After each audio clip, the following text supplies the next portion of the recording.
He's a PhD doc. All right, so I gotta call you Cisca now since we've got two doctors on the show. Is there a doctor in the house? All right, bad joke. No one's laughing. All right, we'll go with it. Hey, all you crazy sci-fi and fantasy fans! It's time for your daily dose of shenanigans over here at the Blasters and Blades podcast. Just three nerdy veterans geeking out over our science fiction passions and fantastical fantasies. A place where magic is king, the sky is the limit, and space is the place. We're the podcast that puts the fun in dysfunction. So, without further ado, Mr. Charles Gannon, Chuck, if you please, could you introduce yourself to our audience? Hi, yeah, my name is Chuck Gannon. I'm pretty much almost exclusively a Baen author, and I'm probably best known for hard science fiction with a military espionage exploration sort of spin. Also for alternate history, particularly Eric Flint's 1632 universe.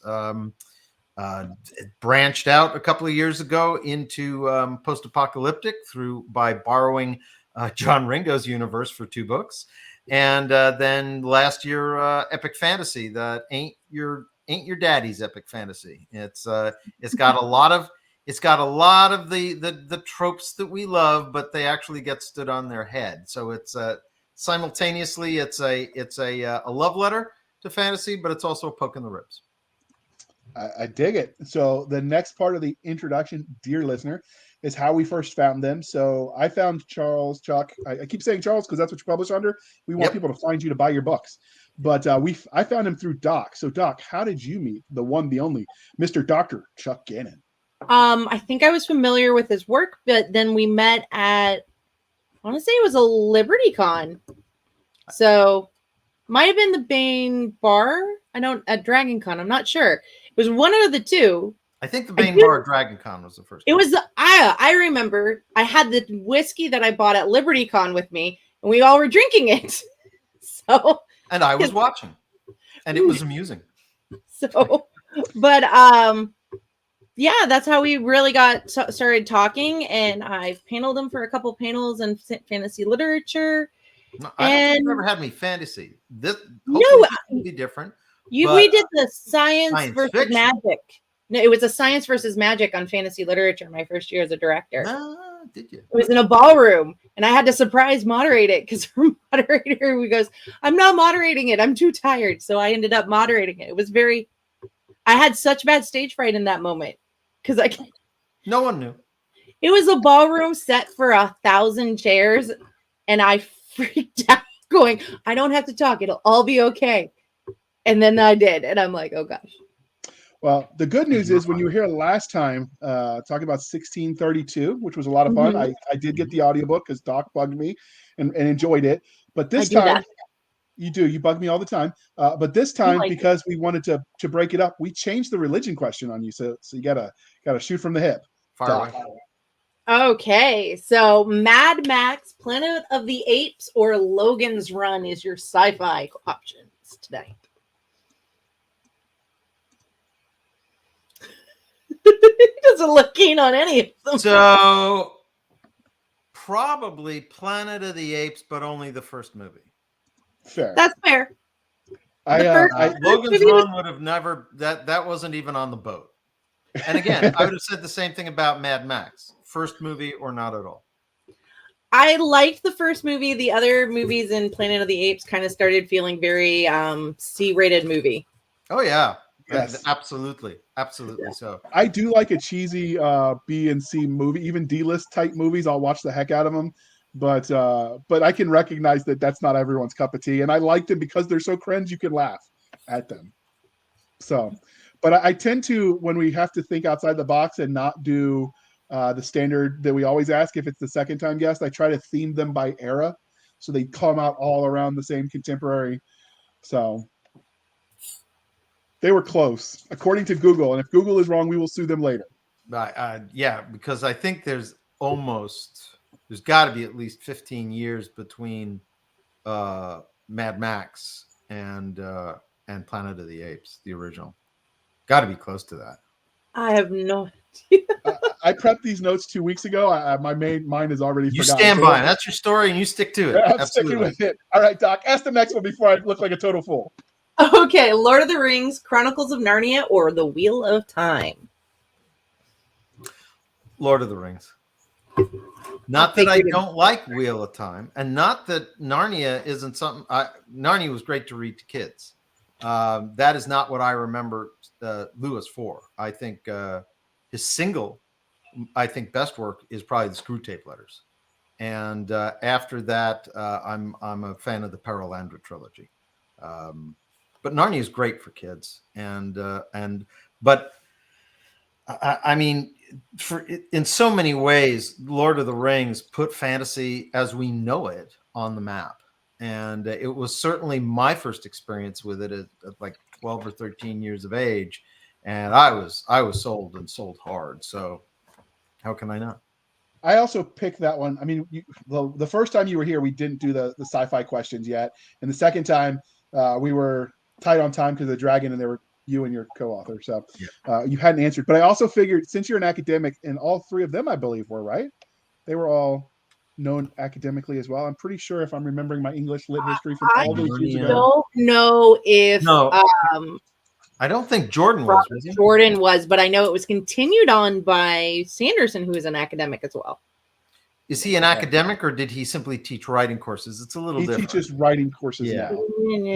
What I mean by that is the C.S. Lewis and Tolkien were hardcore lit people. I thought Jordan was too, but I could be wrong. Pardon me?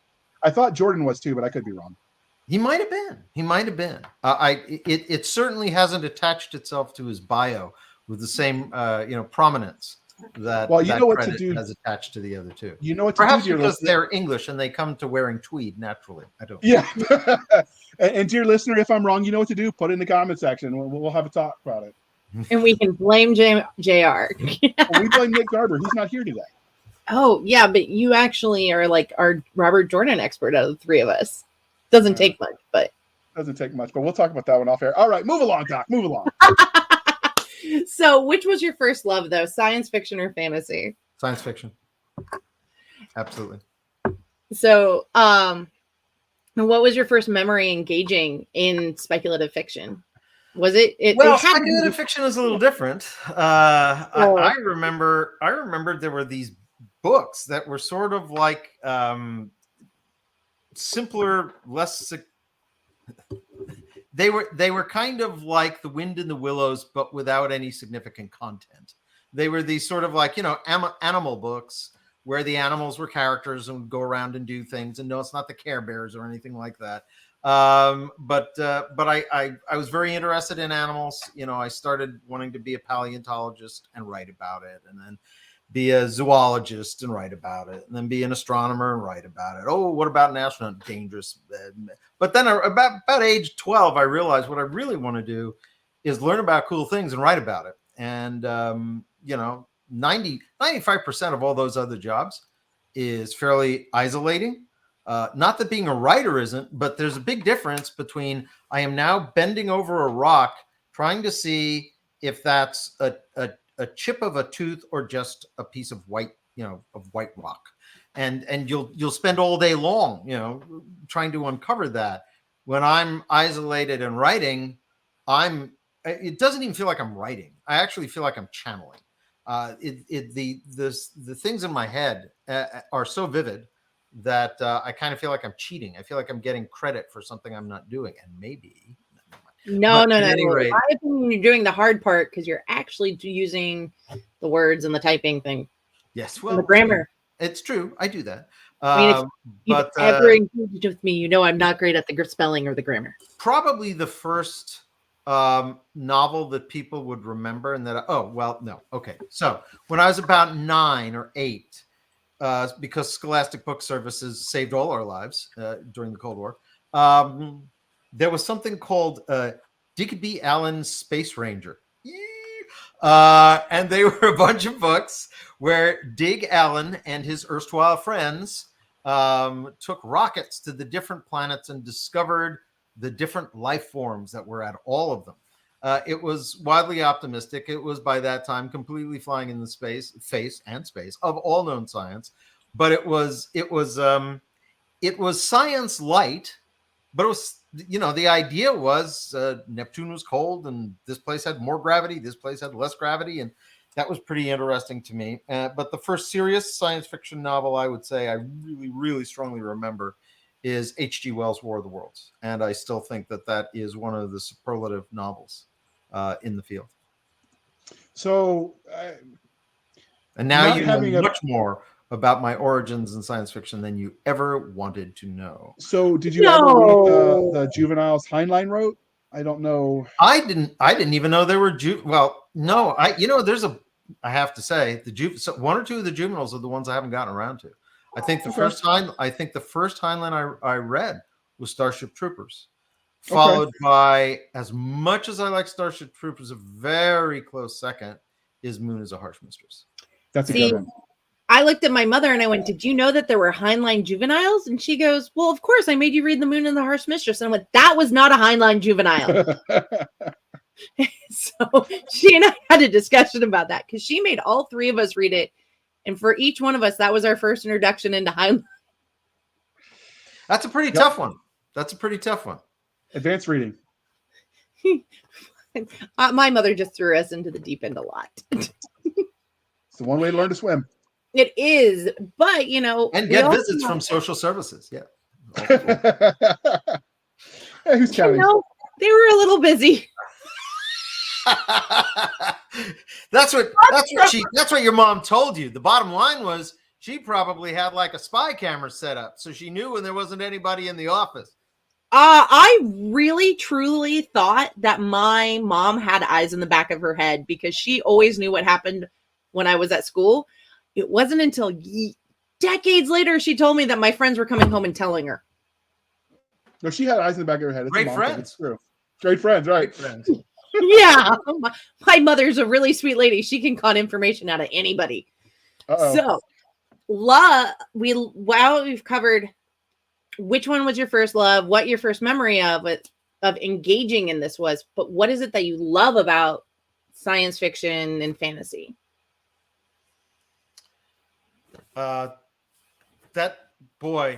We don't have enough time for that, and I'm not so cruel to you or your listeners. Let's just say I love the fact that you're never done. The world is always bigger. You live in a headspace, whether you're reading or writing it, where you're actually, your job and your enjoyment is to push against convention, not accept it, and to play with it and see how, what I would call alterity, how could things be different? Whether the answer for that is fantasy or science fiction. I do think they do different things.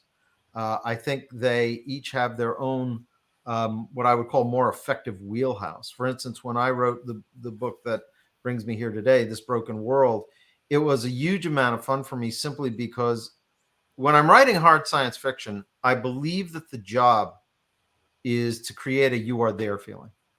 The narrative voice, whatever that is, should not be intruding itself on the action and the circumstances. It should feel like you're there watching it. Well, we don't have reality narrated for us, so unless you're off your meds, I feel attacked. I wasn't naming any names, but when I was writing the fantasy book, it gave me the opportunity to play a little bit more with what I would call the poetry of language. Some character types that are a little archetypal. One of my favorite characters in that entire book is the dragon. And for those of you who know me and read the dragon probably know that the dragon is, in many ways, there's the nice tactful things that come out of my mouth, and then there's the stuff going on in my head. The dragon is the unfiltered me in a number of ways, and even so has a conscience. So I guess he's not that much like me. But at any rate, you do have a conscience. Maybe not when you're grading your students. Huh? Pardon me? I don't know about that. Maybe not when you were grading students' papers and stuff. But... No, that's when I had the most, probably the greatest conscience. When you have power over other people, you have to be responsible. But now I brought that all down, didn't I? But the bottom line is you get a chance to have, I would say, to play with the margins. It doesn't matter if your voice as the author comes out from behind the curtain a little bit more often, and you get a chance to play with that. For instance, if you just use assonance or alliteration a lot in a hard science fiction novel, it's sort of like I imagine readers sort of sitting there and going, where did that come from? It's why does it sound like poetry all the time? You can't, it can't, the writing can't call a great deal of attention to itself, which is why I find it harder to write than fantasy. Fantasy is kind of easy to write, but hard science fiction, you have to get the science as right as you can, but also you have to make the prose engaging, hopefully moving at times, graceful if possible, and yet your reader not being aware of how it's being done. If it's an impression, hopefully they will come away with, but it never pulls them out of the you are there moment of being inside the narrative. So there you go. That actually sounds like it would be an interesting fireside chat for us, Doc. The types of stories that work best is fantasy or sci-fi, but we don't have that much time when we want to talk about the Broken Worlds novel. So we're gonna move on. And how did your love of speculative fiction writ large, so just stories in general, transition into you finally deciding to put pen to paper? It sounded like you wanted to from a young age, but when did that desire to write the stories transition into actually writing them? 7. I was about 7. Okay, early achiever. I remember sitting in a first grade class, and what really happened was I told the stories mostly through truly ham-handed cartoons, and they were about as lowbrow as you would expect. But the idea of a story, that I can't ever remember a time when that did not compel me, when that wasn't sort of my natural direction. I would say the only thing I probably do more readily than tell a story is world build. World build is something I can do when I'm half asleep, when I have imbibed a little bit more ethanol than perhaps was advisable, and I can still be there asking those questions and sort of just loving the process of every time you sort of stick a stake in the immense sandbox that is a world you're building.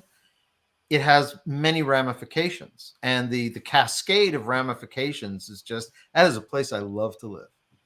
That's why game design came very naturally to me. Okay. So many authors let their own real life experiences influence the ways they tell stories. So is there any specific moment that you feel like is formidable in shaping how you tell your stories? How you tell your stories, that's a very wide remit. I don't know if you mean have experiences informed perspectives on things that I present in my novel, or more the styles that I use. Do you have a preference? No, we write our questions open-ended because it makes it a little more personal for for everybody, because they get to know you as the storyteller. So I will let you answer it how you feel best. The events are, I'll give you an example. I think that in some ways I was very grateful that I had to sort of take a pause in my career that was imposed upon me from outside. Because when I came back to it and wrote Fire with Fire, which is the first novel in the Kane Riordan universe, by the time I wrote that, I had been a Fulbright fellow on 2 or 3 occasions. And as a result, and had a number of embassy grants as well. I'd been to a lot of embassy parties. I was at an embassy party in the Czech Republic in 2005, when many things were changing. That was the year of Abu Ghraib, and let me tell you, there were a lot of eye-opening moments where I won't say that any of the exchanges are directly pulled from that, but every environment kind of has its own textures and its own vibe. And once you're in that vibe, you never forget it. And so that is always there. I've been in the rooms where people are. I'm not saying. Well, I don't know. I don't know what they were threatening exactly, but it was very obvious that one or more people knew what they were talking about very precisely, and in the presence of others were engaging in what I would call a duel in a secret code, and that sort of thing, which you don't get that in business, because usually that's not how negotiations go in business. I was in TV also, and I would say, generally negotiations in business are slightly less subtle than a sledgehammer. So this was another, I guess you could say, string for the bow, and Okay. and then I would say there have been a number of writers who very much influenced me, and it won't sound like they have a lot in common, but I'm losing names right now, if you can believe that. CJ Sherry's Down Below Station. Mhm. God, I can't remember. She's one of the famous Southern women writers of the mid 20th century and early 20th century, and I can't think of her name, but she wrote "Good Man is Hard to Find," and also who won't sound like this at all, but William Faulkner. One of the things they all had in common was, yeah, I saw you make the Faulkner face. That's probably because you had professors try to make it very complicated. Actually, I took always the reverse approach. Faulkner is actually pretty simple in a lot of ways, but because what Faulkner has in common with the other two is it's about Flannery O'Connor. Thank you. Yes, Flannery O'Connor. They're pitiless. All three of those authors are pitiless, and there is a kind of sparse witness that they put in their fiction. You might not think that's the case with Faulkner, but one of the things that I will challenge you to do with Faulkner is find a moment where Faulkner's own voice, where he actually intrudes his opinion upon what's going on. He doesn't. No, he doesn't. He's just very long-winded. He can be long-winded, but I can point you in novels where he's not.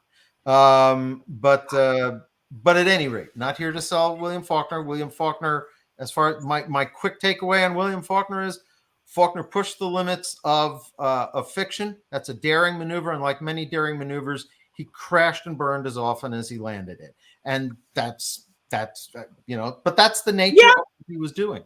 It's the nature of what he was doing. So at any rate, those three authors, because there's something about being able to stand back from the story you've created, the characters you've created, the world you've created, and let it play. Don't put a halo on anybody. Don't hold back if something uncomfortable is going to happen. You need to let it play. It may not survive the final edit, but all three of those authors, they will not shy away from a difficult scene and a frank presentation of it. And I admire that a great deal. That was a solid answer. It's insightful. She's giving you, Doc, I hope you're taking notes, because we're getting more ideas for fireside chat discussions we could have. It's not your secretary. That's your job. No, it's your job. Don't make me demote you again. All right, so this is the part of the... I think you're confused, but we'll figure it out later. So this is the part of the... It's getting awful late, and I got to wash a cat that I don't own, So this is the part of the interview where we normally ask you about your service, but as you mentioned in the pre-show, you didn't actually serve yourself, but you were surrounded a lot by the military. So would you like to clue some of our audience in, so that way they can understand what perspective you bring to the table? Sure. Well, I bring more perspective now that I have two boys in the Army. And so I know that although everybody knows about the 75th Ranger Regiment, they don't know that one because there are three battalions. One is called Frat Bat, the other one is called Sad Bat, and the other one's called Mad Bat. And I can tell you why they're called that and where they are. But my own involvement has been, first of all, I guess you could say I had the benefit of being a child of a veteran and his brothers of World War II, which was truly not a war that, the ethos of that war, of people who, it was a draft, but it was a draft against the Nazis and the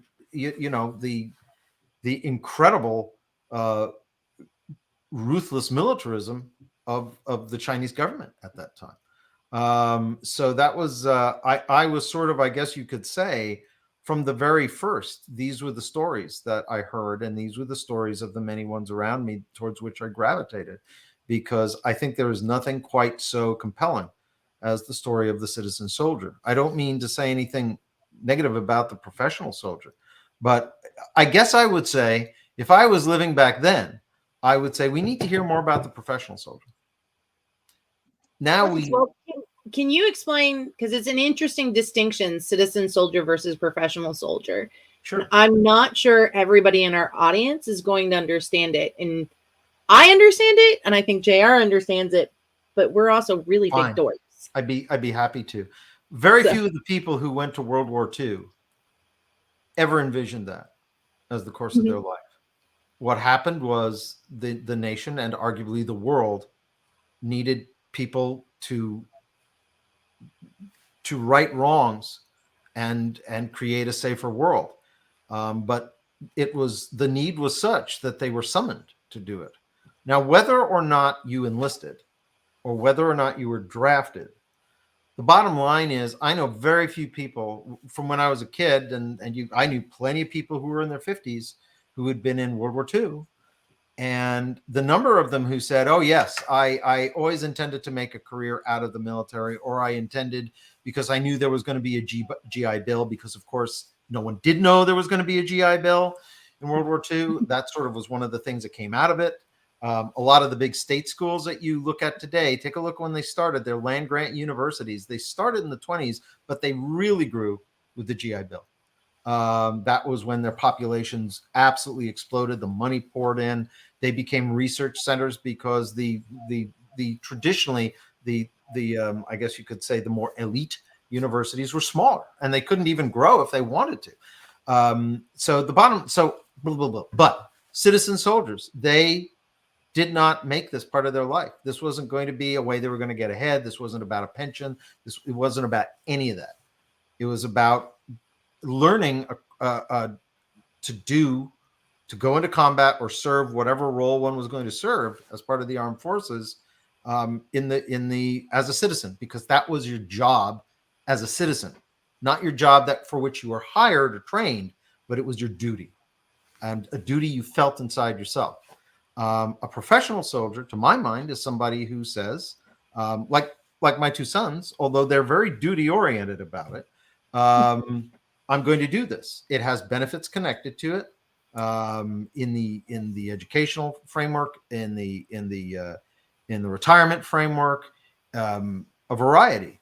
But they come to it with I think a different mindset.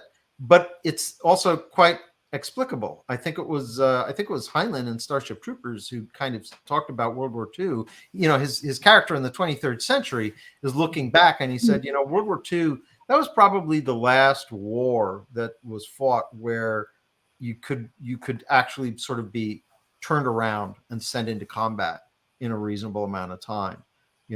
He's as he says about the drop troopers, cap troopers, and those who came before, that any soldier now essentially has at least the equivalent of journeyman status in a trade, and just watching what's done now, and right down on the level of anybody who has any sort of specialty, and even if not, I mean the amount of technology that's being coordinated, combined arms, the speed with which it happens, and our model of military art, which really focuses on a tremendous amount of the ability to adapt to given situations. This was always an American strength, but the Germans will tell you that.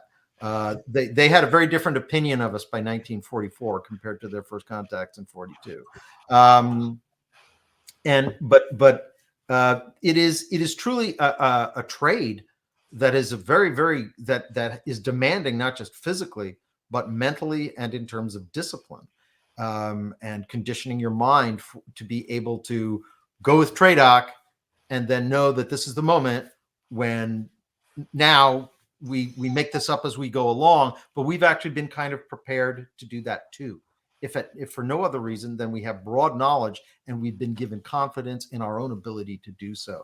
So what I've done, I guess, is create two different characters there for you. And I think that those characters really, I framed them to, I think, call out the distinguishing features of the citizen soldier and the professional soldier. And I will say that used to be the idea is you take the moron who couldn't, walk and chew gum at the same time and you throw him in the infantry. That's not true anymore. If you look at the kind of equipment they have to have in a striker or any of the other AP armored personnel carriers that came before or after it, like the amount of technology you have to use to do that. I'm just thinking to myself, even just my Humvee in Iraq, I was monitoring 3 comm stations, portable global positioning device that also had like comms with the rear via text. You had there was just so much involved. I don't think the stereo, we joke about it, but the stereotype of the moron, you can't do that. Not very well. No, I don't think there's any job left. Well, I mean, go ahead.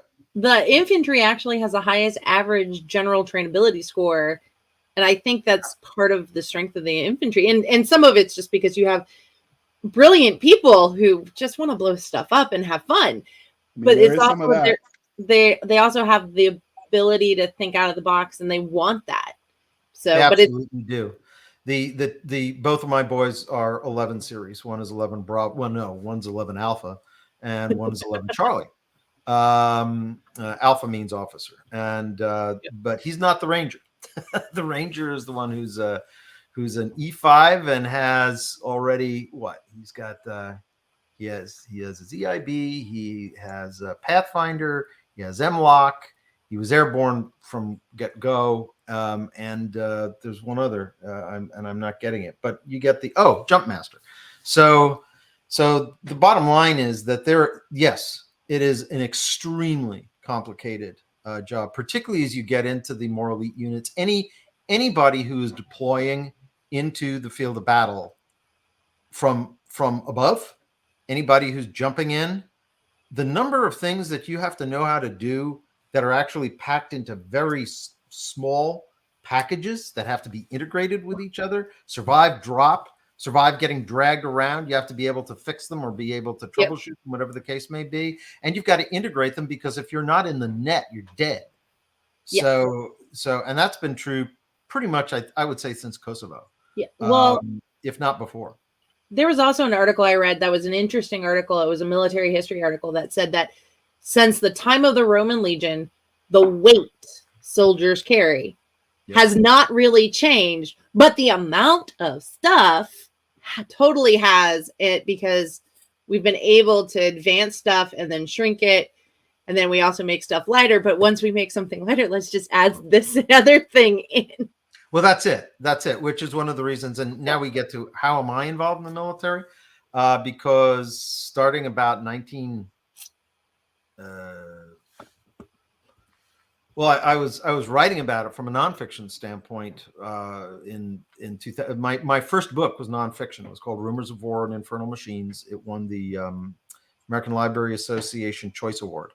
And it's really about how science fiction was, in many ways, is a sort of thought experiment laboratory for a lot of things that go on in the military. And then in many cases, the cutting edge military things are sort of, in many ways, ported by techno thrillers and things like it into a narrative so that people understand them. It's one thing to read about something in a newspaper and come away saying, how does that work?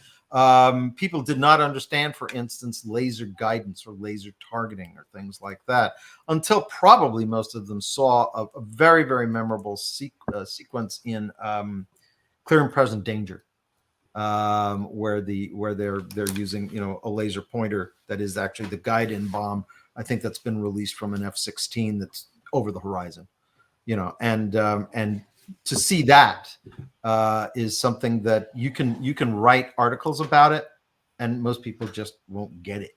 then you see a picture and you say, oh. So I wrote about that and in that book. And as a result of that book, got invited to become part of something called Sigma.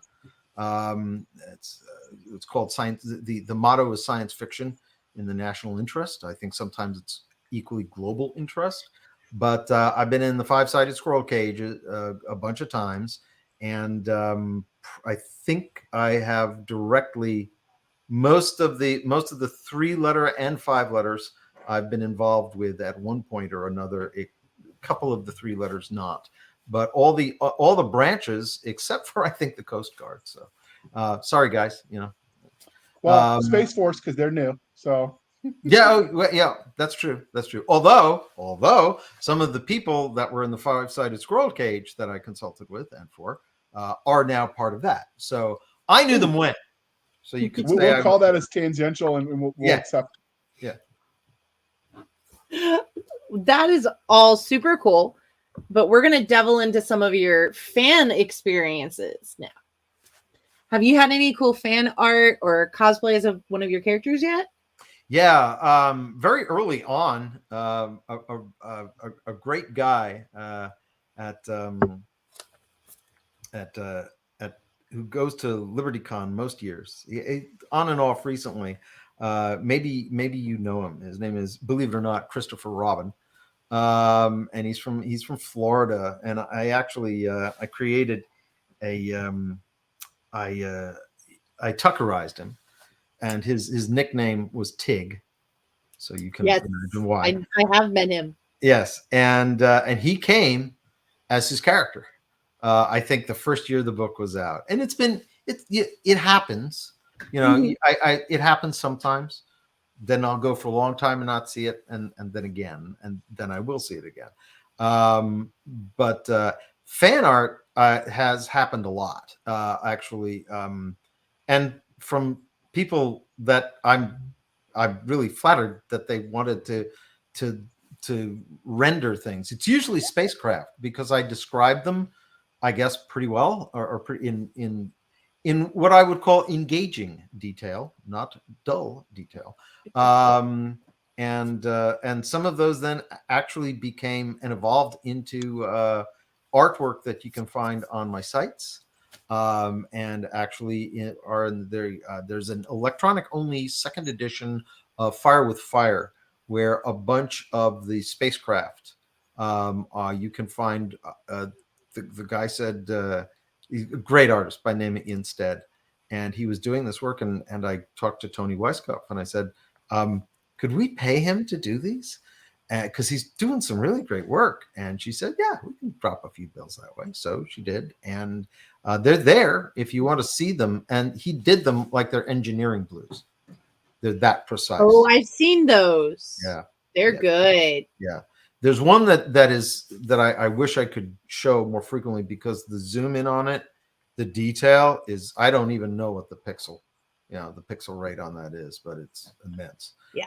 No, those I really like, because I find things like that help me picture the ship and the layout, and because I don't see the distance in my head when you're like, they moved 25 meters. I'm like, yeah, right. Measuring's never been my strong suit. I can pour a drink. I can measure liquids.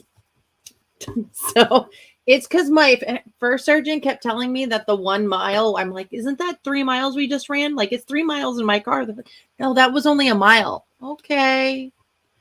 Pretty sure it was 3 miles, and they just lied to me. Bastards. Yeah. They were just trying to creatively encourage you with alternate facts. Well, sure. I'm just trying to put a positive spin on life. All right. So if you do any of these cool fan cosplays, though, he definitely wants to see it. So we'll link his contact information at the end. Sign up for his newsletter, and you can reply with his with those cosplay, and he'd love to see it. Sure, every author would. And the group page it's barely a year old. It's already got, I think, 1,200 people on it. You throw some cosplay at me, I'll throw it right up there. And that will be in the show notes as well, dear listener. Mm-hmm. It's a fun group. So we know people have obviously asked for your autograph. How could they not? But do you have a funny autograph story you want to tell us? Funny autograph story.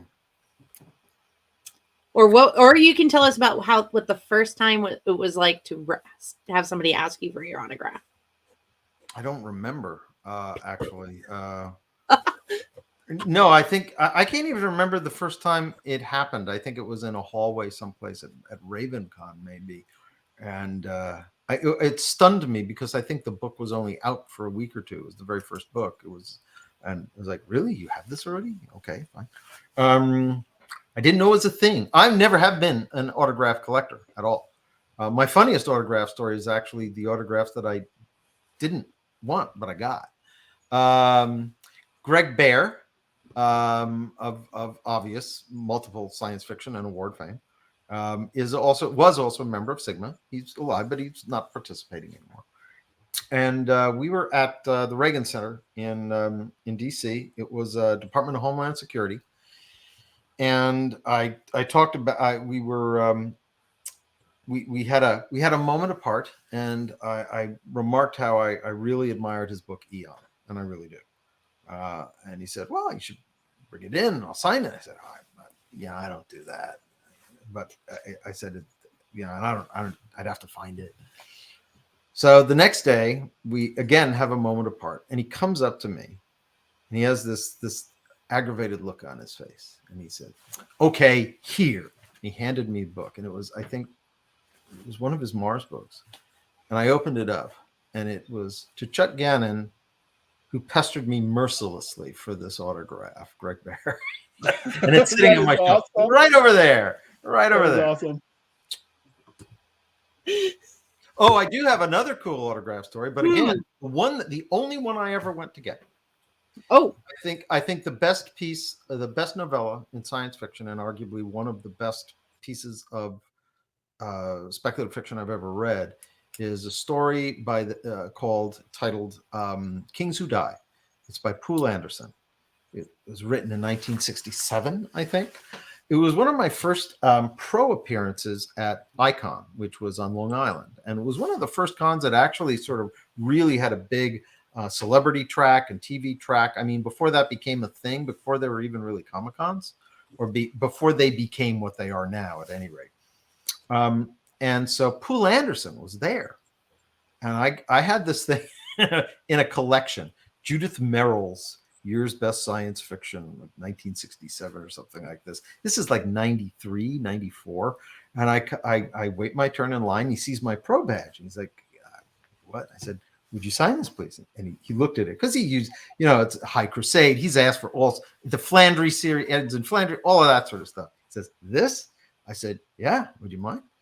And he signed it, and he was sort of bemused. There was somebody else sitting at the table who wasn't signing a lot of books or things in general, and said, "You want me to sign something?" I was kind of like, should I know who you are? I said, "Well, what have you written?" He said, "I haven't written anything." He said, "But my name is Deke Slayton." So, astronaut for free. It was that was one of those moments that I was really glad I went for that autograph. It's the only one I've ever gone for. Those are my stories. I'll take it. They were entertaining. Implausible, entertaining. So I'm trying to think. Did you have any weird, funny fan interactions? As Jay entertained me into ADHD-ness. I have indeed. I would say, but the best one is an experience my son, the Ranger, had.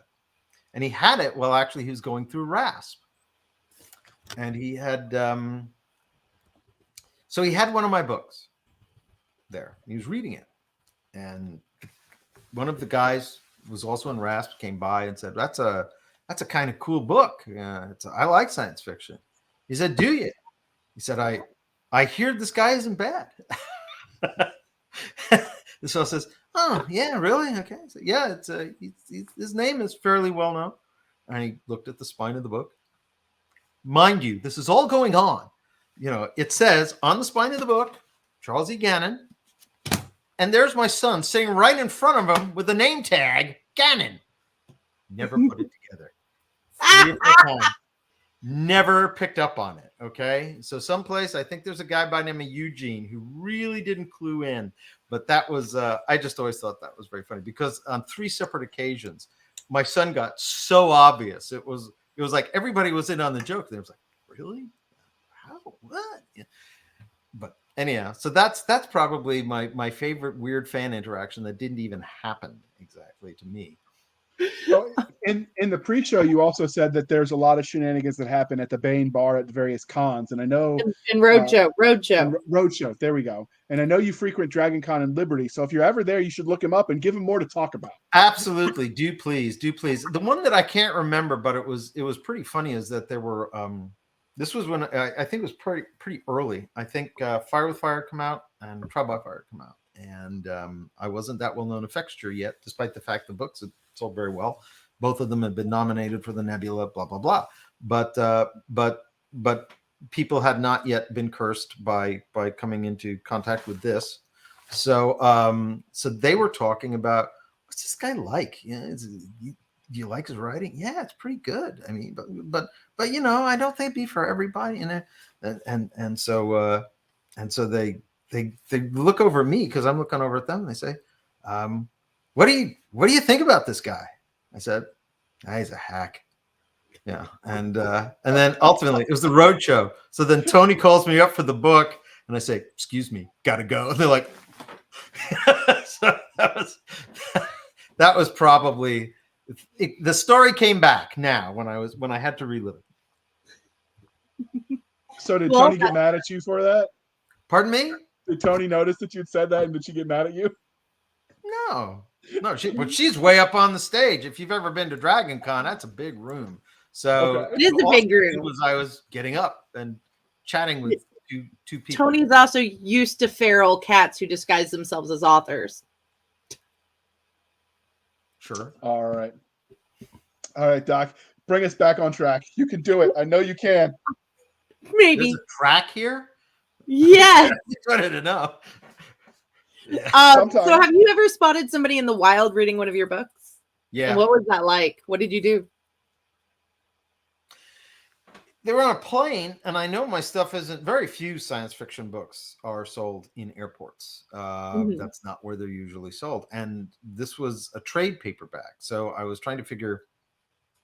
The thing that impressed me most about it was they're either desperate, and this was like in their luggage or something like that, or they cared enough to take a trade paperback with them on a plane, which they couldn't have bought in the airport. So it wasn't an impulse buy or an impulse read. So so I guess you could say the first time I saw it, I was diagnosing what it must mean. So I stepped on my own moment of I suppose enjoyment. Although frankly, usually by the time a moment like that happens, my head is in another project. It's usually in several other projects, and but I kind of like it that way. I think that if you spend too much of there's some French guy who wrote he's probably one of the most famous authors in French literature of the, I think, 1700s, and he wrote something to the effect that Jerry Purnell was fond of saying this. He's a friend of mine.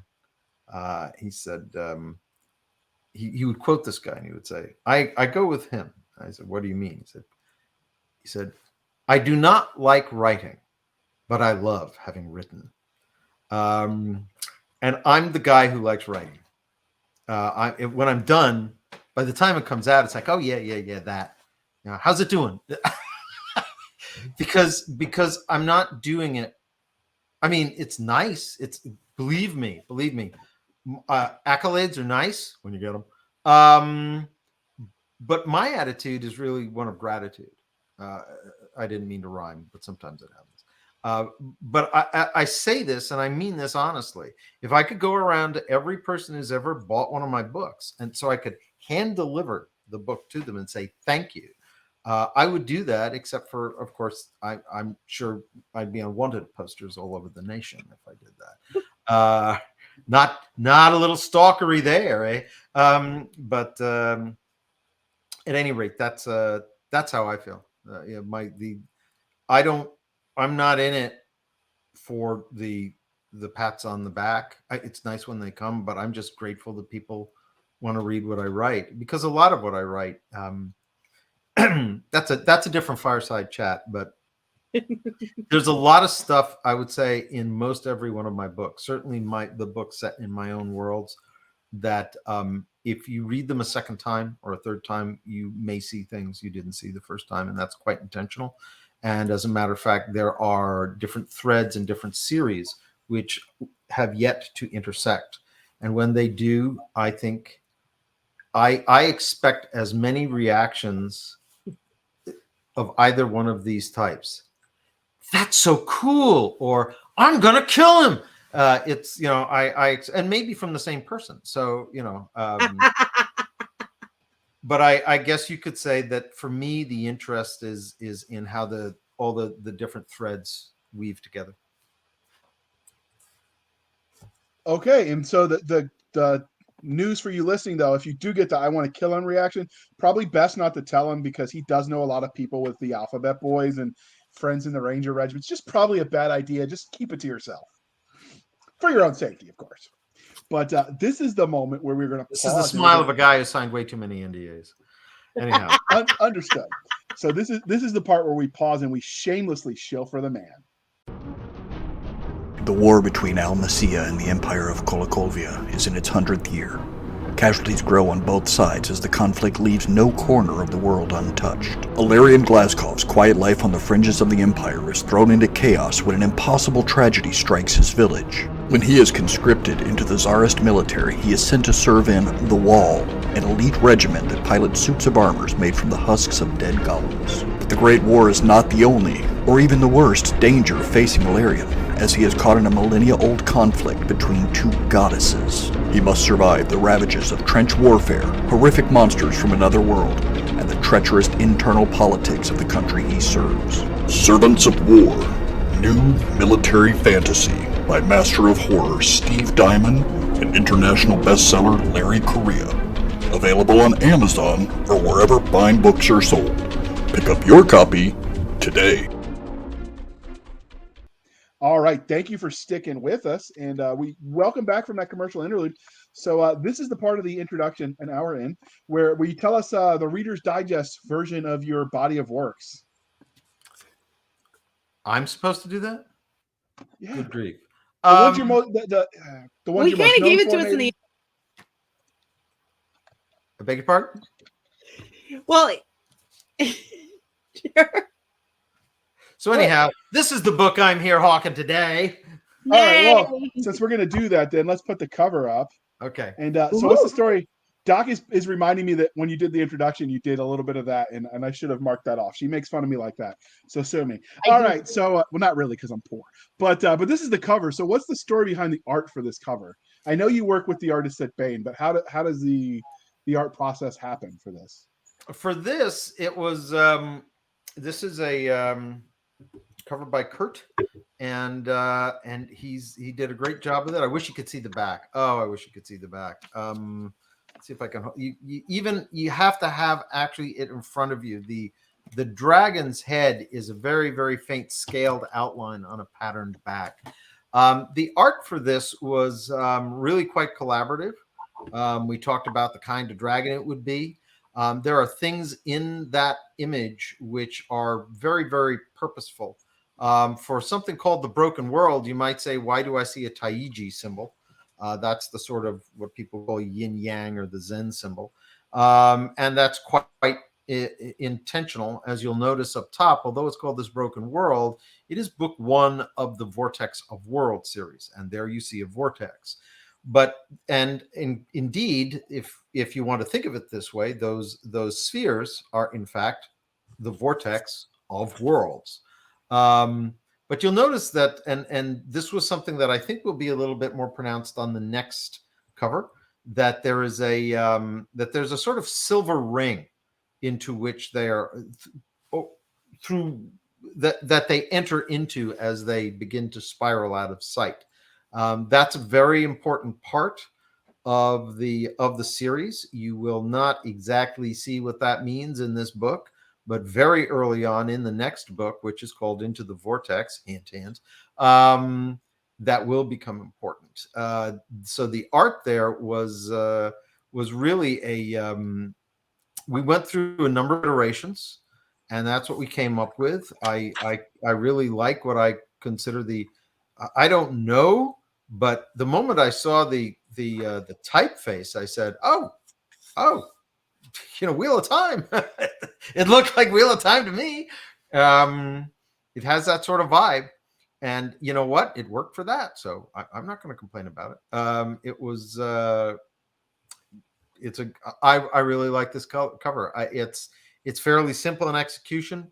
It doesn't try to create a scene, but what it does show you as the series goes on is going to make more and more sense. And it's mysterious. Okay. And so it does sound like a fascinating story, and it does sound like a fascinating series, but where did you get the premise for this series? Like, what was the process that led to you deciding to sit down and tell this story? It's a good question. And after all, that's your job. You ask good questions. It emerged, I would say, out of there were several threads that got pulled together. One of the things in this one that I was start again. So, at any rate, I am interested in telling the story of people who are interested in finding out the truth more than they are being comfortable. That's a kind of, I would say, an oft encountered theme in my work. It takes shape in different ways. But this is the case. This is a case of somebody who is. I'm gonna throw two things out there. Imagine a Dungeons and Dragons session or a game of that kind, or so many of the fantasies that are written, right? And the things that happen and the things they encounter and da da da da da. Now imagine that you're actually there. Don't you start asking some questions? Don't you start asking questions about, well, gravity seems to work most of the time, but if it worked, that dragon shouldn't be flying, and that giant that's like about 15 or 16 feet tall should pass out the moment it stands up, unless it's got a couple of repeater hearts along the way. There's a reason why bipeds usually are not as big as quadrupeds. And so that set me off on this idea of what if somebody's encounter with this world was one of curiosity, was one of saying, but how and why? And that is the character here. He is encouraged by his somewhat mysterious parents to see the world in certain ways. And I won't get into the specifics of it, but the bottom line is it takes his life in a very different direction than he'd planned or wanted. He had visions of being a hero and a general in the legions and da-da-da-da-da. And instead they make him first an archivist, then a courier. But after that, they make him an outrider, which is the closest thing, I guess you could say, to a how would I put this? For those of you who know what long-range patrols units were in Vietnam, it would be that, but more at the level of border watching and being present for delicate moments of either diplomacy, exfiltration, etc. So his notion of what he was going to be is entirely takes an entirely different turn, and it's in that turn that he begins to see these things that are quite impossible. The first one he sees, and I mean this as simultaneously serious, but also, like I said, a bit of an elbow in the ribs. If you any fantasy that uses creatures such as orcs or goblins or whatever, whatever these humanoids or ogres or whatever you call them, whatever they are, one of the things that seems to be almost ubiquitous is that they're not present all the time in the same way. In other words, they eventually come out as a horde, and they go streaming across the land, and then they're beaten back, usually with terrible losses by the plucky humans or demi-humans or whoever the hell is there to beat them back. And they go and they lick their wounds in the deep forests or the high mountains or the deep caverns or whatever the case may be, and come back 10 years later. Now, this is the moment when, although I do not mention the name Malthus in this book, Malthusian economics really begins to ask a couple of questions. So if they've gone to these distant places where, in fact, prey is not plentiful, how do they manage to reproduce in 10 years to become a horde again? And this is the sort of question that the protagonist, Druidane, asks. And the more questions he asks, the more trouble he's getting into. First, he's sent on kind of pointless missions. Then he's given a very long leave of absence because there are other people who have, I guess you could say, vested power interests who do not find it convenient to have somebody asking these questions. And that's essentially the premise of the book. And now I'm interested. I'm going to have to go see if it's out there on Audible yet. I don't know. It might not be. I don't know. So we normally ask for the 30-second elevator pitch, but you've really given us a lot about the story already. Yeah. So what tropes do you feel you had the most fun playing with in this world?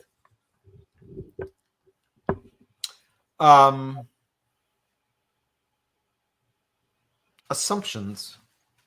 The easy assumptions of archetypes for all of the things that I just said. That monsters are what? They're born to be monsters? Do they see themselves as monsters? You know, is that a thing?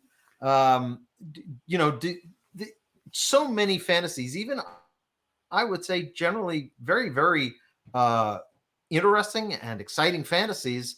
It's remarkable how very often evil is sort of like a birthmark. You know, so you didn't ask for it, but you got it, and it's you.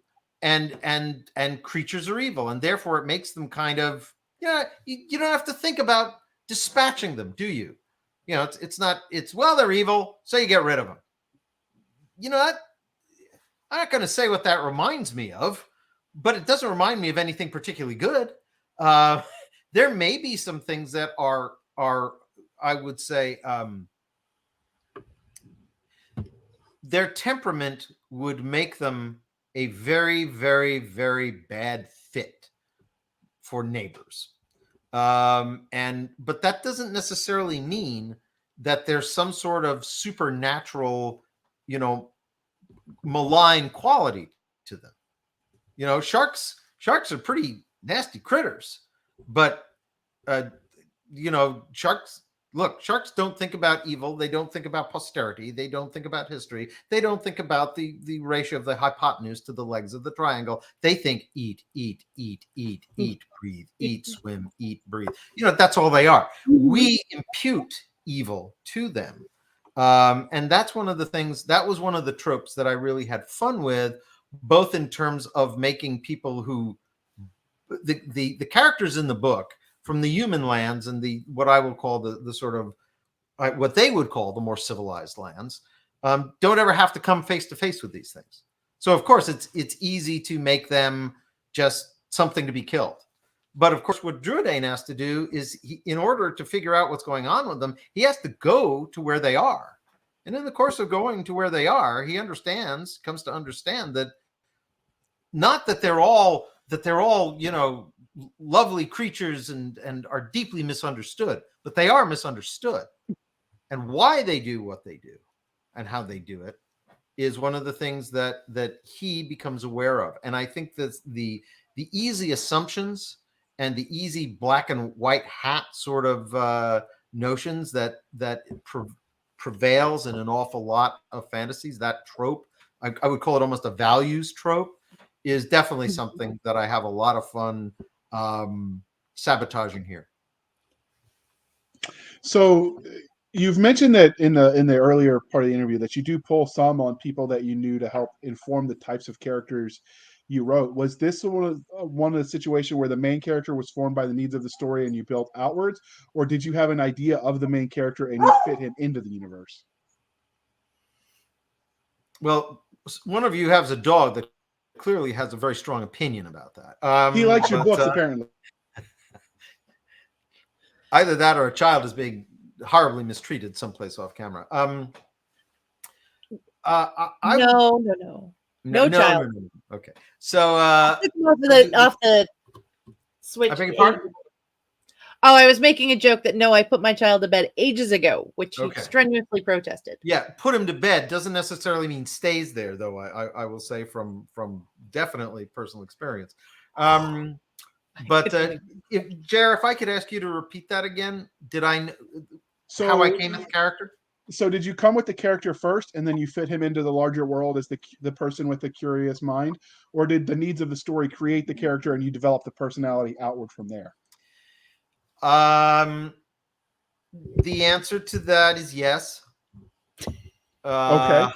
By which I mean, I don't find myself, I don't know if I may envy, but I am certainly baffled by authors who can say, I started with the story first, or I started with the character first. It seems to me the moment I'm starting to think of one, I'm starting to think of the other. And it's sort of like there's going to be a rendezvous someplace out on the horizon that actually is the inception point of where I start writing and the story I'm going to tell. So I knew a lot about the world. That's because I'd been thinking about this world for a long time. But I'd been thinking about it for so long that actually I wasn't really wed to any of it. It changed in a lot of particulars as I came closer to writing about it. But it was also to some degree, I guess you could say, growing up through fantasy, in the sense of watching the easy. I'm the guy who said I love Lord of the Rings, right? Of the three choices you gave me, Lord of the Rings, and yet what could have more innate evil in it than most of the species that our characters are fighting against in Lord of the Rings? The orcs are irredeemable, the Nazgul, the Balrog. These things are all absolutely, there is no there's no salvation for any of them, right? There's no redemption. They are what they are. They're evil. They're things to be knocked down. So it's not like there isn't good fantasy out there that uses it. But for me, what started happening was I had come up through reading Tolkien and then seeing people and playing D&D myself and all of this sort of stuff. And you find yourself then getting older and saying, well, that's a little bit simplistic, isn't it? And if I was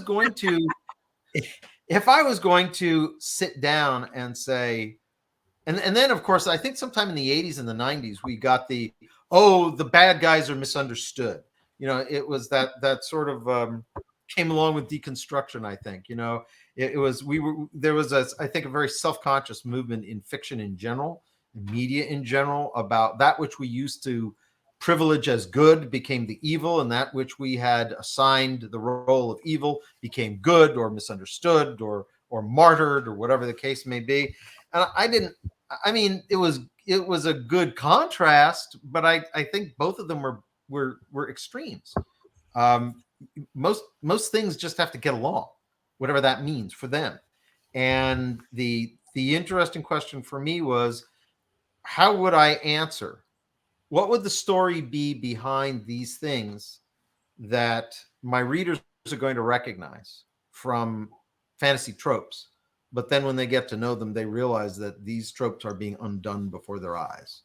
And that became, that told me how would a character encounter that?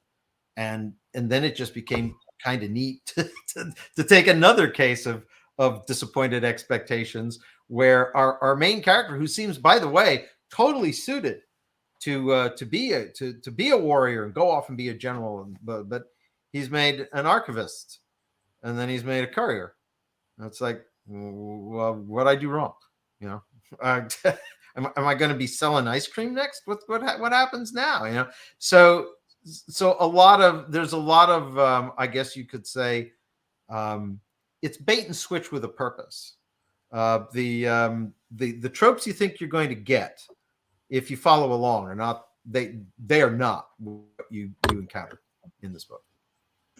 I will say with some of what we've seen with the deconstruction style, you at least seem to be approaching it with love in your heart for the original source material, Absolutely. as opposed to hating everything about it and the people that enjoyed it, and that makes a difference. No, I don't get me started on deconstruction. That's not a fireside chat. That's a barn burn. At me. No, we're good on that one. Instead, were there any secondary characters that your main character works with that you found especially memorable?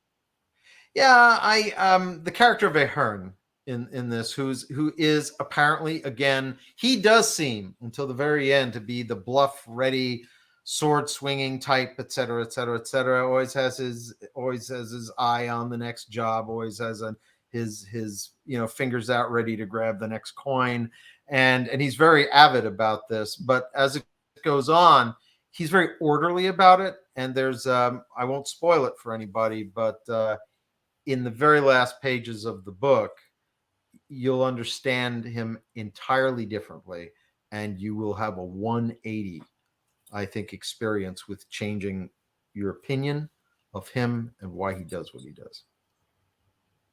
I look forward to it. So is there anything else that, other than what you've hinted at, that you can tell us about the bad guys in this novel that won't be a spoiler? Because obviously we want people to read the books. Bad guys.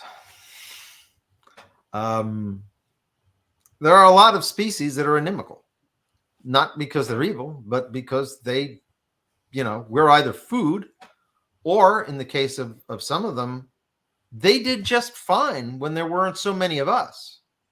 But the good news is, I guess, in terms of the story, that the what they would call themselves the civilized races have won from being everybody's victim. They've become largely the master species of the world. Sound familiar?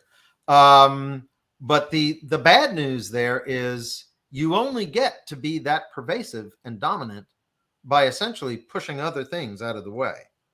And when you start thinking about where these things live, that they have to go to remote places, that they are in areas where there's not a lot of game, it's not easy to live, and the temperatures, the climates are very often quite pitiless. How would you feel? So this is some of the stuff that I'm playing with there. So the bad guys have their day in court, but that doesn't necessarily mean that you could have them as neighbors.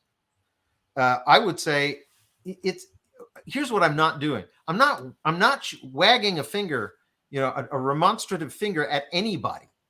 I'm simply saying shit happens. Sorry if you have young listeners. And that sometimes there's a German philosopher who said the definition of tragedy is when two strong characters have absolute needs that absolutely preclude each other. Life and death needs that absolutely preclude each other. Now you have tragedy. And that to me is really what's going on here. You're not going to read this and be finding yourself crying for Antigone or something like this in at the end of the book. That's not what it's going to feel like. But the trying to make everything about a battle between good and evil overlooks, I think, where most strife comes from, which is survival and ignorance.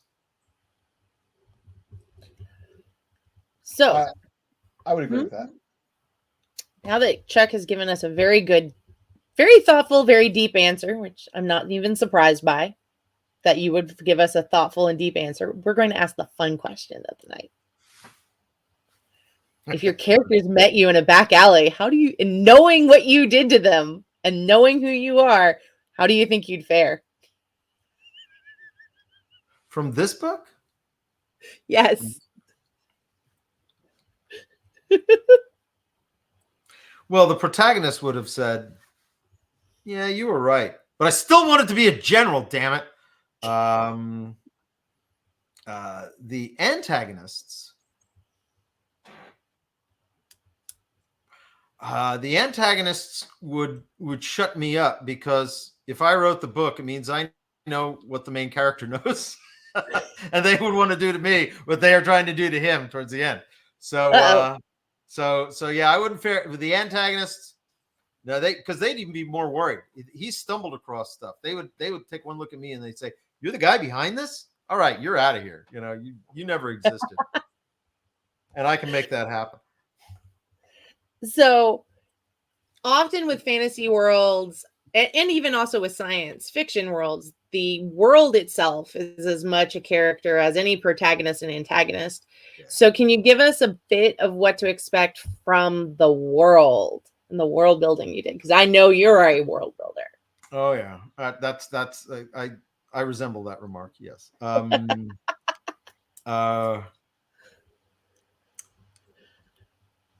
Is it a high magic world? Pardon me? Is it like a high magic world? Lots of magic spells floating everywhere? No. As a matter of fact, one of the things in the very first 3 or 4 pages of the book, and I know you know this, Doc, our very young protagonist, only 9 years of age at that time, goes to the first time he's gone to a real city, and it's a city in the Empire. They don't live in it, but his parents are somehow affiliated with it. And he goes there and he sees ships being apparently magically loaded and unloaded and this, that, and the other thing. And then he realizes, and he starts looking at it, because his dad asks him, how do you think they're doing that? Because the son says, look, in this world, most people who use magic are called mantics, and they conduct what's called mancery, but that's not all of them. And he says, well, it can't be that, because they're very picky about when they use it and what they use it on. And it's, this would be wasteful. And what he realizes is that in this port, which is fed by a river, which has water wheels on it, they are storing energy through the water wheels that are turning drums, that are coiling ropes, which are actually going under the piers and are essentially working like winches. And he realizes that because he sees the windlass they're using to pull up the anchor. And so the very first things that you got in the book is this tension between the force of magic and the force of, if not technology exactly, an understanding of the physics of the world, which this empire leverages to great advantage in a number of ways. So seeing these sort of things and knowing the limitations of magic and all the rest, then you get to the points where things don't seem to work. One of the perhaps unusual features of this, I don't know any other writer that's done this. Not that it's a good idea, but it's one I came up with and I used it, and maybe the ages will sling scat at me for having dared to use it. But there are temples, and when you join a temple and you are confirmed in it, you at night, you do not have what we would consider normative dreams. You go to what's called the creed land, and the creed land of each deity is kind of like a prelude to what the afterlife will be. And so you get a bunch of things going on there. One of them is that you don't have it before then, you do have it after then. But if you actually become, I guess, cast out, you lose it. Well, if you want to think about the effect that would have on religious faith, that immediately you say, okay, I'm confirmed, or I'm this was my bar mitzvah or whatever, and now I can actually see I'm in this place every night. I never have a bad dream. I never have a nightmare. I'm in the creed land of the deity that I chose and that accepted me. If you think about what that would do to our attitudes about life and death and immortality and things like that, then read this book, because you're going to see how it changes people. That's the kind of world building you're going to find here, not just in depth, where you can look, and it's got maps. I mean, it's got the guy who did this, they are fantasy maps. You're going to look at this and you're going to say, oh my God, it's old time fantasy. And from the maps, you would think that, yes, but it ain't. But it's the history of this world is a major part of it because it's not entirely known. And the further on you read, the more you realize how deeply it is not known. I won't spoil it more than that, but it's a pretty. There are continents, there are languages, there are cultures by the score. There are some things that you will recognize there in the way of animals. There are horses.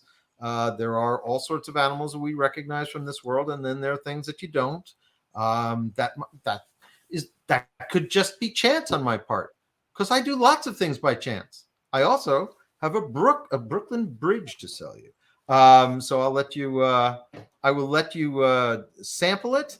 I would say it's a pretty detailed smorgasbord. I won't say feast. That's a little too self-congratulatory. But there's a lot of tastes in there, and they are they're orchestrated for you to enjoy, but also with purpose. Okay. So did you make up your own languages? Did you go full Tolkien? That's a okay. So remember, Tolkien was a linguist, right? So for him, that was probably a key way that he understood the world. I don't need that. That you will run into pieces of language which are in fact not entirely understood. Where people think that a word means something and then it means something else. For instance, there is a creature that shows up in this book called a Valine, and it translates in an ancient language as restorer. But just what it restores is not really well defined. It could be many things, or it could be something that no one has seen yet. So, but there are languages. Languages are indeed very important. As a matter of fact, there's our courier and our archivist in one of the last, I guess you could say, sub arcs of the story, winds up to find out what a key missing point of the world's history has to go to. Can you guess it? A lost library on the remaining fragment of apparently something that had been an island continent, but during something called the Cataclysm, largely went away. And so while the novel starts with fairly conventional stuff, by the time you're at the end, hopefully people are saying, wow, it seemed, I started out thinking there wasn't that much to know. Now I know there's a lot to know, and I know that most of these people that I'm reading about don't know it, and they're kind of some of the few that are really encountering it. So at the risk of sounding, unfortunately, like a deconstructionist, I'm not. The absence of things can be as important and significant as the presence of them in this story. Okay. So speaking of this story, this is currently the first novel, and you list it as the Vortex of Worlds series. So what is next for the characters in this universe? Oh my. Well, first of all, they enter the Vortex of Worlds. And I won't say how, and I won't say where that takes them.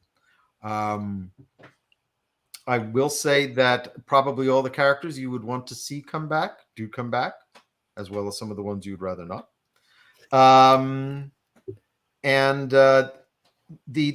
These questions that Druedain has been asking in this novel ultimately take him to a place that essentially it's one of these.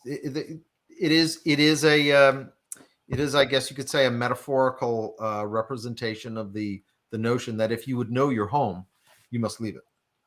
Only once you know another place can you turn around and sort of see it for what it is. Same thing with your own language. If you only know your own language, you don't realize how much arbitrary stuff there is in your own.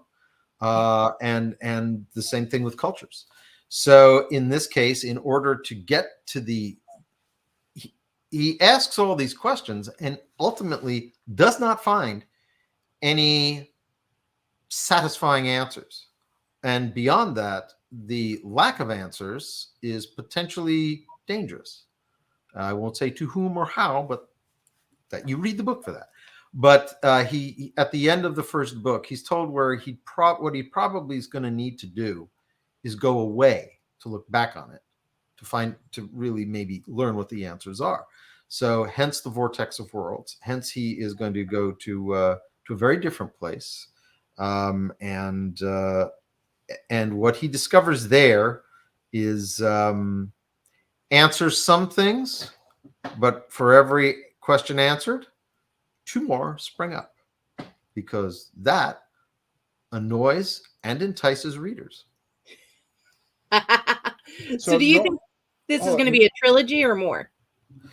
Well, let's put it like this. When I originally I sent the outline of the series to Tony, the 3 books, and it was contracted as a trilogy. However, now that it's out there, if you look, if you were to bring it up, you would see that it's called Book 1 of the Vortex of Worlds series. So I don't know. But I suspect there's probably, it's a Bane trilogy. You know, there'll be 6 books in it. Oh. So normally we would ask you about the science, but you've gone into the detail about the magic and science in this world. So let me ask you this instead, just because it's going to be fun. If you could live in this world, obviously Family Man notwithstanding, would you want to? Yeah, sure. Be an interesting world to live in. Absolutely. You know, I'm not sure I could write a world that I wouldn't want to live in at some level.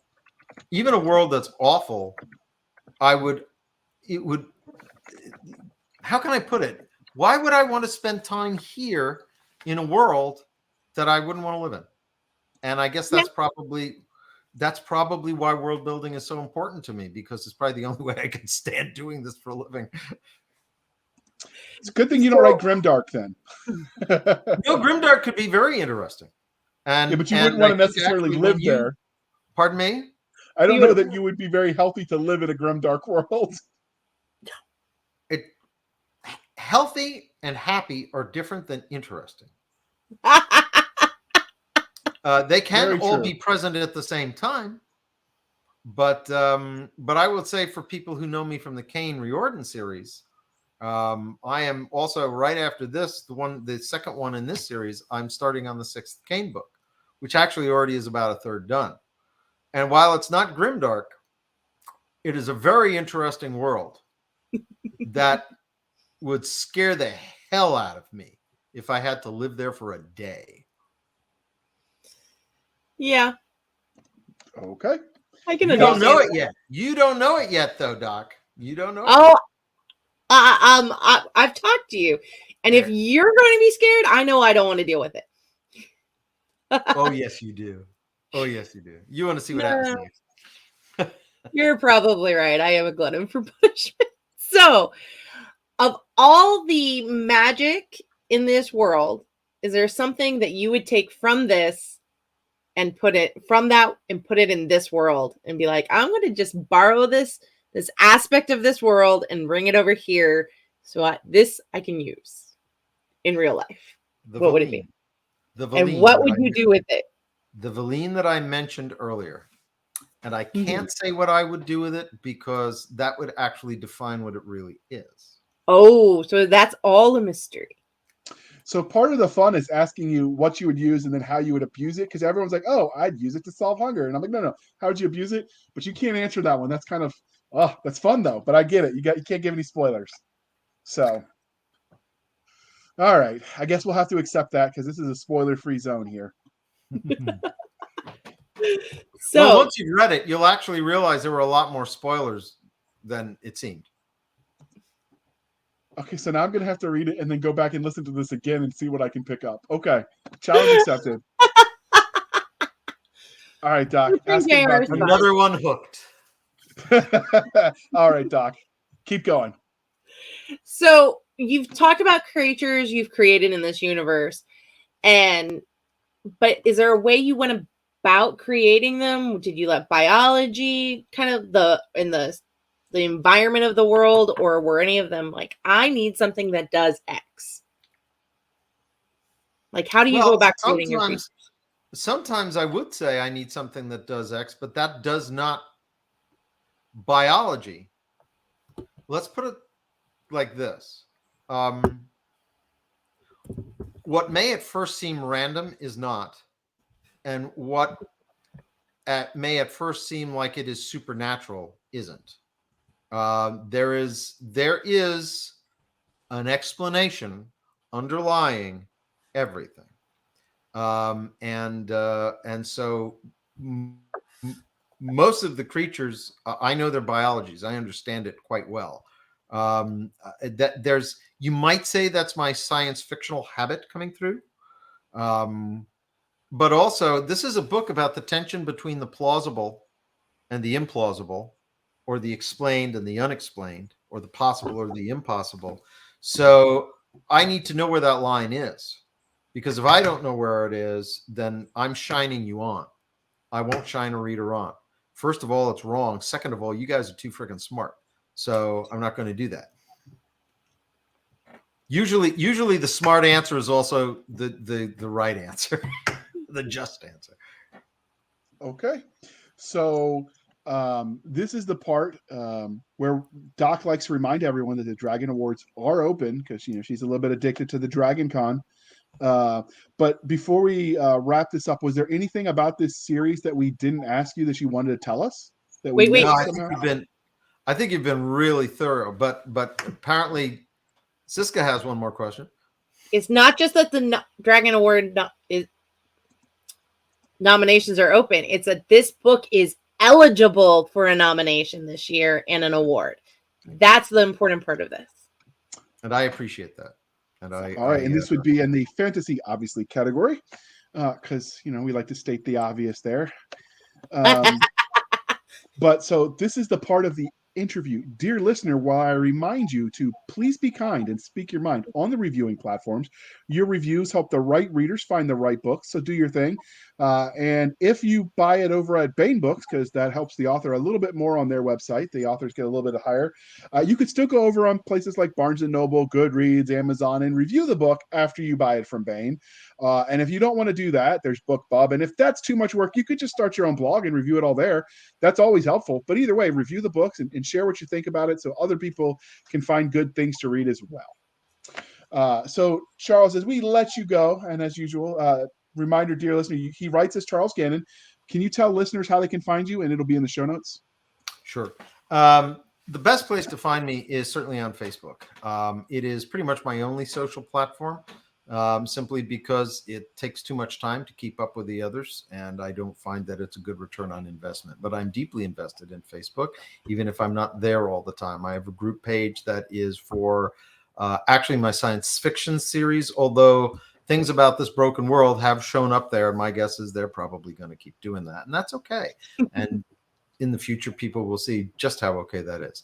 But the bottom line is that that's a great place to find me. It's I think look for Caneverse, which I won't try to spell out for you because you're not going to be scribbling it down with a pen, but it's a Cane with an E at the end, verse, and that should do it for you. I have another group page there, which is more discussion based. There's my own personal page, and I do have a Twitter account. It is at CEGannon1, and I occasionally go there, and I mean occasionally. Other than that, I have a mailing list that it is easy to find out how to get there. You can find that through my group page. It's also probably the fastest way is to go to my web page, which is www.charlesegannon.com. Deeply non-intuitive. And you can sign up there. My attitude about mailing lists is essentially that I'm not going to try to amuse you. I am not going to try to, essentially prove that I can create more spam than any other human being on the planet, particularly needy authors. I use it as a forum and a platform for announcing things, for running giveaways, for doing sneak peeks. If I don't have value to add, I am not going to take up your time or the space that it takes in your brain to process all the stuff coming in. We have too much stuff coming in as it is. So you'll see you'll get maybe 5 or 6 things a year from me. That would be actually a fairly plentiful year. And otherwise, please come to a con where I am. Please introduce yourself. I'm just always delighted to meet readers. And even if you haven't read my work, just people who love this field the way I do, always happy to talk to you and meet another one. All right. And you can find us on Twitter, where we do engage, probably more than we should, but don't blame us. We're on Twitter at twitter.com/SF_fantasy_show, Sierra Foxtrot _fantasy_show. And if you can guess what the SF is, put it in the comments below. You can email us at blastersandbladespodcast@gmail.com. Again, blastersandbladespodcast@gmail.com. You can find us on Facebook, where all the shenanigans happen, at facebook.com/groups/Blasters and Blades Podcast. Again, /groups/Blasters and Blades Podcast. You can find us on our website at anchor.fm/Blasters Tech and Tech Blades, anchor.fm/Blasters-and-Blades, where you can also support the show for as little as 99 cents a month. You'll help keep the lights on. But if you prefer to do it more directly, we have a support the show option over at buymeacoffee.com/author J.R. Handley. Again, buymeacoffee.com/author J.R. Handley. And be sure to put in the comment section that it's for the podcast. And I promise I will keep Doc Cisca and Nick Garber duly intoxicated. They will drink until their liver surrenders. Never surrender. Nobody likes All a right. quitter. Nobody likes to quit it. Bring it home, Doc. Thank you for spending some of your precious time with us. On behalf of Nick and JR, I'm Cisca. This was the Blasters and Blades podcast. We'll be back next week, same time, where we'll indulge our love of nerd culture, cheesy jokes, torturing JR, all things that go boom, and of course, books and sci-fi and fantasy. Why not? Go read a book and review it. Thanks for having me on the show.